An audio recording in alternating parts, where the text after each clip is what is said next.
5 जुलाई की सुबह को होने वाली शदीद बारिशों से इस्लामाबाद के नदी नालों में सैलाबी सूरत हाल पैदा हो गई। ऐसी सूरत हाल में इस्लामाबाद पुलिस को इतला मिली कि थाना बनी गाला के एरिया कुरंग नाला की सैलाबी लहरों में कुछ बच्चे फंस गए हैं।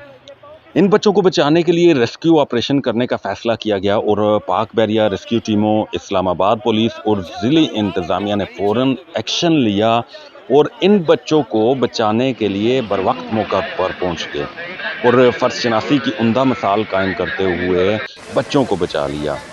ज़ायका कहना है कि इन बच्चों में 11 साला रफ़ीउल्लाह, 13 साला दिलावर, 8 साला नूर खान और 14 साला मुस्तफ़ा शामिल है। इन बच्चों को बचाने के लिए रेस्क्यू ऑपरेशन की निगरानी वज़ीर-ए-आज़म शहबाज शरीफ भी करते रहे और जब ये ऑपरेशन मुकम्मल हुआ, एक प्रेस रिलीज़ जारी की गई जिसमें इस उम्दा फ़र्ज़शनासी और टीम वर्क को बेहद सराहा। दूसरी जानब उन्होंने वालिदैन को भी मुखातिब करते हुए कहा है कि ऐसी सूरत हाल में अपने बच्चों की हिफाजत करें।